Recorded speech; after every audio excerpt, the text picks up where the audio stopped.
चापलेश परे वरे मे स्त्रिजङ्गमाये ब्रह्मादयो येनवसंवणिताः स ईश्वरकालगुरुक्रमोऽसौ ओजस्सहस्रत्वबलेन्द्रियात्मा स एव विश्वम्भरमस्वशक्तिभिः सृजत्यवत्यत्ति गुणत्रयेश जह्यासुरं भावविमन्दमात्मनसममनोथस्वात्मसन्धिविद्युषा विरक्ते जितादात्मनोल्पथस्थिताय तद्धिह्यनन्दस्य महल्समर्हणम् दस्युन् पुराषण्णविजित्तिलं वधो मन्यन्ते एके सुचिदादिशो दश जिदात्मनोज्ञस्य समस्तदेहिनां स्वाथोः समूहप्रभवाहर्कतपरे श्रीहिरण्यकशिपुर्वाच व्यक्तं त्वम् अर्थुकामोऽसि योतिमात्रं विगद्धसे मुमोषॄणां हि मन्दात्मन् ननुस्यो विप्लवागिर यस्तु यामन्दभाग्योक्तो मदन्यो जगदीश्वरः क्वासो यदि स सर्वत्र कस्माल्स्तम्भे न दृश्यते सोऽहं विगद्धमानस्य शिरसायाधरामिति गोपायेत हरिस्त्वाद्या यस्ते शरणमीप्सितम् एवं दुरुक्तिर्मुहुरब्दयं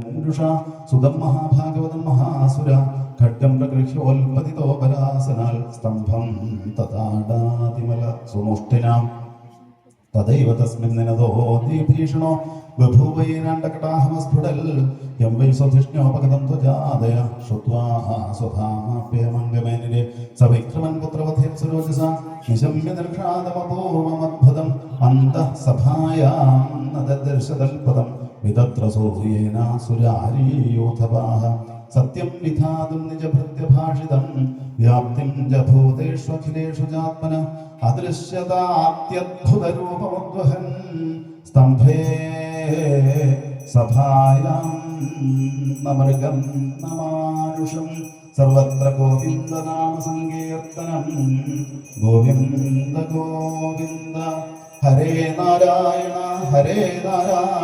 എല്ലാവരും ചോദിക്കുക ഹരേ നാരായണ ഹരേ നാരായണ ഹരേ നാരായണ ഹരേ നാരായണ ഹരേ ഹരേ നാരായണ ഹരേ നാരായണ ഹരേ നാരായണ ഹരേ നാരായണ ഹരേ നാരായണ ഹരേ നാരായണ ഹരേ നാരായണ ഹരേ നാരായണ ഹരേ നാരായണ ഹരേ നാരായണ ഹരേ നാരായണ ഹരേ നാരായണ ഹരേ നാരായണ ഹരേ നാരായണ ഹരേ നാരായണ ഹരേ നാരായണ ഹരേ നാരായണ ഹരേ നാരായണ സർവത്ര ഗോവിന്ദനാമ സങ്കീർത്തനം സത്യം വിധാതും നിജഭൃത്യഭാഷിതം വ്യാപ്തിം ച ഭൂതേഷ്വഖിലേഷു ചാത്മന അദൃശ്യതാത്യദ്ഭുതരൂപമുദ്വഹൻ സ്തംഭേ സഭായാം ന മൃഗം ന മാനുഷം. വഴിപാടുകൾ സമർപ്പിക്കുന്നവർക്ക് അതിനുള്ള സന്ദർഭമാണ്, പറന്നതൊക്കെ അതൊക്കെ ചെയ്യാനുള്ള സന്ദർഭമാണെന്ന് പ്രത്യേകം ഓർമ്മപ്പെടുത്തുന്നു. സസത്വമേനം പരിതോപി പശ്യതി സ്തംഭസ്യ മധ്യാദനോ നിർജിഹാനം ആയം മൃഗോ നാഭിനരോ വിചിത്രം അഹോ കിമേതം നൃപകേന്ദ്രരൂപം മീമാംസമാനസ സമർത്ഥിതോ കൃതോ നിസംഹരൂപസ്തദ്രം ഭയാനകം പ്രതപ്തചാമീകരചണ്ഡലോചനോ സ്ഫുരൽസദാ കേസരജൃംഭിദാനനം കരാളദംഷം കരവാളചന്ദ്രലക്ഷുരാന്തജിഹ്കം ഭൃഗുണീ മുഖോൽഗുണം സ്തബ്ധോർധ്വകർണം गिरिगन्धराभ्युव्यातास्यनासंहरभेदभीषणं दिविस्पृशल्कायमदेर्घवीवरग्रीवोरिवक्षस्थलमल्पमध्यमं रुद्रांशुगौरीच्छुरितं तनोरुभैरविश्वभुजानिकसदं नखायुधं दुरासदं सर्वनिचेतनायुधप्रवेगविद्रावितदैत्यदानवं प्रायेण मेयं हरिणयोरुमायिन तस्मतोनेन समुद्यतेनगम् एवं ध्रुवं स्तभ्यपदल्गदायुधो न तन्द्रसिंहं प्रति दैत्यमन्दिर अलक्षितोऽग्नोपतितपतङ्गमो यथा नृसिंह ग्रहाय विद्मः वन्दसे श्रीमद्भागवते महापुराणे पारमहंस्यां संहितायां सप्तमस्कन्धे प्रख्यातः जगते दैत्यराजवधो वधे नृसिंहस्तवो नाम दशमोऽध्याय. सर्वत्र गोविन्दनाम सङ्कीर्तनं गोविन्द गोविन्द. എവിടെ നിന്റെ മഹാവിഷ്ണു എന്ന് ചോദിച്ചപ്പോൾ ഈ തൂണിൻ്റെ ഉള്ളിൽ തന്നെ മഹാവിഷ്ണു ഉണ്ടോ? ഉണ്ടെന്നുള്ളതായ മറുപടി കേട്ടപ്പോൾ പിന്നെ ഒട്ടും സംശയമില്ല. ആ ഹിരണ്യകശിപു വാളോട് കൂടിയിട്ടുള്ളതായ കൈ മുഷ്ടി ഇങ്ങനെ ചുരുട്ടിപ്പിടിച്ചിട്ട് ഇതാ തൂണിനെ ലക്ഷ്യമാക്കിയിട്ട് ഒരു അതിശക്തമായിട്ട് അങ്ങനെ ഇടി ഇങ്ങനെ കൊടുത്തപ്പോൾ സകല ബ്രഹ്മാണ്ട കടാഹങ്ങൾ പൊട്ടുമാറുള്ളതായ ശബ്ദത്തില് ആ തൂണിങ്ങനെ നെടുക്കപ്പിളർന്ന് അതിൽ നിന്ന് അത്യദ്ഭുത നരസിംഹമൂർത്തി പുറത്തേക്ക് അവതരിച്ചതായ ഭഗവാന്റെ നരസിംഹാവതാരം. മേൽപ്പെട്ട് അരയ്ക്ക് മേൽപ്പെട്ട് നോക്കിക്കഴിഞ്ഞാൽ സദാകേസരങ്ങള്, വലിയ തീക്കനൽ ജ്വലിക്കുന്നത് പോലെയുള്ളതായ കണ്ണുകള്, ഗുഹ പോലുള്ളതായ നാസിക, രക്തം പുറത്തേക്ക് ഇറ്റിറ്റ് വീഴുന്നതായ രൂപത്തിലുള്ളതായ നാക്കങ്ങനെ പുറത്തേക്ക് നീട്ടിയിട്ട് സദാകേസരങ്ങള്, അരയ്ക്ക് മേൽപ്പെട്ട് നോക്കിക്കഴിഞ്ഞാൽ സിംഹമാണെന്ന് തോന്നും, താഴേക്ക് നോക്കിക്കഴിഞ്ഞാൽ പീതാംബരപ്പെട്ടിട്ടതായ മനുഷ്യനാണെന്നാണ്. മനുഷ്യനല്ല, മൃഗവുമല്ല. അങ്ങനെയുള്ള ബ്രഹ്മാവിന്റെ അതിദുർലഭമായ വരത്തെ മറികടന്നുകൊണ്ട് സാക്ഷാൽ ഭഗവാൻ മഹാവിഷ്ണു പ്രഹ്ലാദന്റെ വാക്കിനെ സത്യമാക്കി തീർക്കാൻ വേണ്ടിയിട്ട് സത്യം വിധാതും നിജഭൃത്യഭാഷിതം, ഈ തൂണിന്റെ ഉള്ളിലും ഞാൻ എന്റെ മഹാവിഷ്ണുവിനെ കാണുന്നു എന്ന് പറഞ്ഞപ്പോൾ തന്റെ ഭക്തനായ പ്രഹ്ലാദന്റെ വാക്കിനെ സത്യമാക്കി തീർക്കാൻ വേണ്ടിയിട്ട് ഭഗവാൻ അത്യുദ്ഭുത നരസിംഹാവതാരത്തെ ഇതാ അവതരിപ്പിച്ചു. അങ്ങനെയുള്ള ആസുരകുല ചക്രവർത്തിയായി ഹിരണ്യകശിപു പോലും ഈ നരസിംഹമൂർത്തിയുടെ ഭാവത്തെ, രൂപത്തെ കണ്ടപ്പോൾ പേടിച്ചു പറിച്ച് മുന്നോട്ട് വെച്ചതായ പാദമെടുത്ത് പിന്നോട്ട് വെക്കുന്നതായ കാഴ്ച. ഒരു ഈയാമ്പാറ്റ എങ്ങനെയാണോ ഈ വിളക്കിൽ പോയിട്ട് വെട്ടിട്ട് അതിന്റെ ജീവൻ ഇല്ലാതായിട്ട് തരുന്നത്, അതുപോലെ നരസിംഹമൂർത്തി കടന്നു പിടിച്ചു ഹിരണ്യകശിപുവിനെ. കുറെ സമയം യുദ്ധം എന്നുള്ളതായ രീതിയിൽ ഒരു ലീല. കാരണം ഇവനെ പകല് കൊല്ലാൻ പാടില്ല, രാത്രി കൊല്ലാൻ പാടില്ല. ഏകദേശം സന്ധ്യാസമയമാകാൻ വേണ്ടിയിട്ട് കാത്തു നിൽക്കുന്നത് പോലെ കുറെ സമയം ലീല എന്ന വണ്ണം ഒരു യുദ്ധം. ഒടുവില് നരസിംഹമൂർത്തിയുടെ മുതുകിൽ കയറി നിന്നിട്ട് ആകാശം മുട്ടുമാറുള്ള ആ ഒരു രീതിയിൽ ഹിരണ്യകശിപുവിനെ നിൽക്കുന്നത് കണ്ടപ്പോൾ സകല ബ്രഹ്മാദി ദേവന്മാരും അഹങ്കാരം പൊഴിച്ചു. കാരണം നരസിംഹമൂർത്തിക്ക് പോലും ഈ ബ്രഹ്മാവിന്റെ ദുർലഭമായ വരത്തെ ഇവനെ മറികടക്കാൻ വേണ്ടിയിട്ട് സാധിക്കുന്നില്ല എന്നുള്ള രൂപത്തില് അടുത്ത നിമിഷം തന്റെ തോളിൽ കയറി നിൽക്കുന്നതായ ഹിരണ്യകശിപുവിനെ രണ്ട് കൈ കൊണ്ട് നരസിംഹമൂർത്തി ഇങ്ങനെ പിടിച്ചു താഴ്ത്തിയിട്ട് അതിന്റെ ചെവിയിൽ കൃത്വ അട്ടഹാസം, ഒരു അട്ടഹാസം ഇങ്ങനെ കൊടുത്തപ്പോ ഇതാ ഒരു ഓപ്പറേഷൻ ചെയ്യാൻ വേണ്ടിയിട്ട് ഒരു രോഗിയെ എങ്ങനെയാണോ അനസ്തേഷ്യ കൊടുത്തിട്ട് ബോധം കിട്ടുന്നത്, ആ ഒരു ഭാഗത്തിൽ അട്ടഹാസം കേട്ടപ്പോ ഈ ഹിരണ്യകശിപു ബോധം കിട്ടുപോയതായ ഹിരണ്യകശിപുവിനെ ഇതാ മാറിലെടുത്ത് തോളിലെടുത്തിട്ട് നേരെ ഉമ്മറപടിയില്, കാരണം അകത്തുനിന്ന് കൊല്ലരുത്, പുറത്തുനിന്ന് കൊല്ലരുത്, അതാണ് വരം.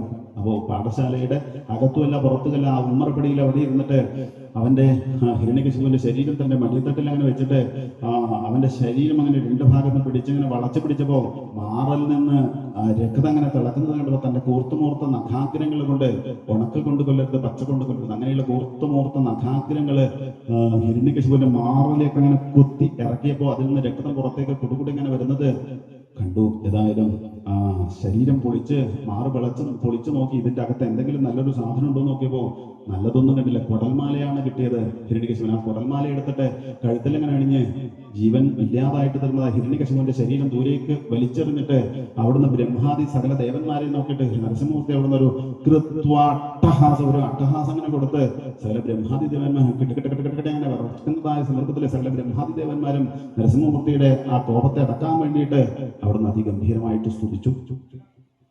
പക്ഷേ സ്തുതിയൊക്കെ കഴിഞ്ഞിട്ടും സാധിക്കുന്നില്ല നരസിംഹമൂർത്തിയുടെ കോപത്തെ അടക്കാൻ വേണ്ടിയിട്ട്. അപ്പോഴാണ് മഹാലക്ഷ്മിയോട് ചോദിച്ചു, നിങ്ങളുടെ ഭർത്താവാണിപ്പോ ഈ ഒരു വേഷം കെട്ടി വന്നിട്ടുള്ളത്, ഒന്ന് അയാളുടെ ആ ഒരു കോപത്തെ ഒന്ന് അടക്കാൻ വേണ്ടിയിട്ട് സാധിക്കുമോ ചോദിച്ചു. മഹാലക്ഷ്മി ദൂരത്ത് പോയി നോക്കിയപ്പോൾ പറഞ്ഞു, ഇങ്ങനെയുള്ള ഒരു രൂപം ഞാൻ ഇതുവരെ എൻ്റെ ഭർത്താവിന് കണ്ടിട്ടില്ല, അതുകൊണ്ട് എൻ്റെ ഭർത്താവാണെന്ന് എനിക്ക് ഉറപ്പില്ല, അതുകൊണ്ട് എന്നെ കൊണ്ട് സാധിക്കില്ല എന്ന് പറഞ്ഞപ്പോൾ ദൂരെ പ്രഹ്ലാദൻ എന്ന പരമഭക്തൻ മാറി നിൽക്കുന്നുണ്ട്. വേഗം ചോദിച്ചു ബ്രഹ്മദേവൻ പറഞ്ഞു, നിനക്ക് സാധിക്കുമോ കുട്ടി ചോദിച്ചപ്പോ പ്രഹ്ലാദൻ എന്ന പരമഭക്തന് 5 വയസ്സുകാരൻ എന്താ ചെയ്തത്? സിംഹത്തിന്റെ അടുത്തേക്ക് സിംഹക്കുട്ടിക്ക് പോകാൻ പേടിക്കേണ്ട ആവശ്യമില്ല എന്നുള്ള ഭാവത്തില് ആ പിഞ്ച് പാദങ്ങള് ഇതാ പിച്ച വെച്ചുകൊണ്ട് നരസിംഹമൂർത്തിയുടെ പാദങ്ങളിൽ വീണ് നമസ്കരിച്ചതായ ആ ഒരു സന്ദർഭം. കാലാഹിത്രസ്ഥിയാം കഥാഭയം, സകല ലോകങ്ങളെയും സൃഷ്ടിക്കാനും സംഹരിക്കാനും ഒക്കെ സാധിക്കുന്നതായ ആ ഒരു നരസിംഹമൂർത്തി പ്രഹ്ലാദൻ എന്ന പരമഭക്തനെ പിടിച്ചെഴുന്നേൽപ്പിച്ച് അവന്റെ ആ ശിരസില് 2 കൈയും വെച്ച് അനുഗ്രഹിച്ചതായ സന്ദർഭം. ആ നരസിംഹമൂർത്തിയുടെ മുന്നിൽ നിന്നുകൊണ്ട് പ്രഹ്ലാദൻ എന്ന പരമഭക്തനെ സ്തുതിച്ചതായ സ്തുതിയാണ് പ്രഹ്ലാദ സ്തുതി എന്ന പേരിൽ നമുക്ക് നാളെ കാലത്ത് കാണാൻ വേണ്ടിയിട്ട് സാധിക്കുക. പിന്നീട് സനാതന ധർമ്മത്തെ വർണ്ണിച്ച് പിന്നീട് ഗജേന്ദ്രമോക്ഷ സമയത്ത് നമുക്ക് താമരമുട്ട് ഭഗവാനെ സമർപ്പിക്കാനുള്ള പ്രതീകാത്മകമായിട്ട് സമർപ്പിക്കാനുള്ള സൗകര്യം ഇവിടെ ഏർപ്പെടുത്തിയിട്ടുണ്ട്. പിന്നീട് പാലാഴി മഥന സമയത്ത് അനേകം ഭഗവാന്റെ അവതാരങ്ങള്, കൂർമാവതാരം, ലക്ഷ്മി അവതാരം, ധന്വന്തരി അവതാരം, വാമനാവതാര ചരിത്രം, പിന്നീട് മത്സ്യാവതാരം, പിന്നീട് നവമസ്കന്ധത്തില് അനേകം കഥാപാത്രങ്ങൾ, അംബരീഷചരിതം, ശ്രീരാമാവതാരം, പരശുരാമാവതാരം, അനേകം രാജാക്കന്മാരുടെ കഥകളൊക്കെ ഇതാ കഴിഞ്ഞിട്ടാണ് പിന്നീട് നാളെ വൈകിട്ട് ഇതാ ആ ഒരു ശ്രീകൃഷ്ണ അവതാരത്തെ നമുക്ക് കാണാനുള്ളത്. ആ കൃഷ്ണാവതാര സമയത്ത് നമുക്ക് എല്ലാവർക്കും വന്ന് പങ്കെടുക്കാൻ വേണ്ടിയിട്ട് സാധിക്കട്ടെ.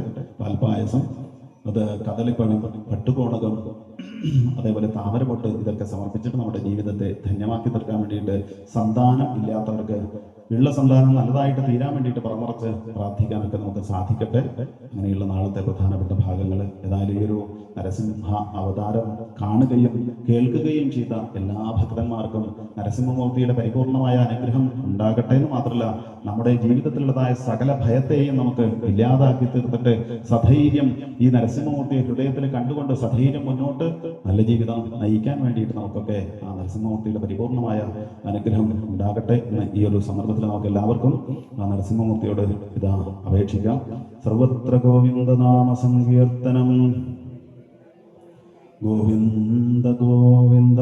അങ്ങനെയുള്ള നരസിംഹമൂർത്തിയെ നമുക്കൊന്ന് സ്തുതിച്ചിട്ട് ഇന്നത്തെ പാരായണ പ്രഭാഷണ ഭാഗങ്ങൾ ഭഗവാന്റെ പാദങ്ങളിൽ സമർപ്പിക്കാം. സമയം കുറച്ച് വൈകി ക്ഷമിക്കാം. കാരണം നമ്മളല്ല ഇതൊക്കെ തീരുമാനിക്കുന്നത്, ഭഗവാന്റെ അല്ലെ ഇച്ഛയാണ്. സന്ധ്യാസമയമായിട്ട് വേണം ഇത് നരസിംഹാവതാരം, രാത്രിയും പകലും അല്ല. അപ്പോൾ ഏകദേശം ആ സന്ധ്യാസമയമാകട്ടെ എന്ന് ഭഗവാൻ നിശ്ചയിച്ചിട്ടുണ്ടാവും, അല്ലാതെ നമ്മൾ നേരത്തെ നിശ്ചയിച്ചു. ഞങ്ങളൊക്കെ പറഞ്ഞിരുന്നു ഒരു 5:45 നമുക്ക് നരസിംഹാവതാരത്തിൽ ഒരു 2 അധ്യായം കൂടി വായിക്കാം, ഈ സപ്തമസ്കന്ധം പൂർത്തീകരിക്കാന്നൊക്കെയാണ് നമ്മൾ മനസ്സിൽ പ്ലാൻ ചെയ്തതല്ലേ. നമ്മുടെ പ്ലാനൊക്കെ ഭഗവാൻ നിശ്ചയിച്ചിട്ടുണ്ടാവും. ഏതായാലും അങ്ങനെയുള്ള നരസിംഹമൂർത്തിയെ നമുക്കൊന്ന് സ്തുതിച്ചിട്ട് ഇന്നത്തെ ഭാഗങ്ങൾ സമർപ്പിക്കാം. സർവ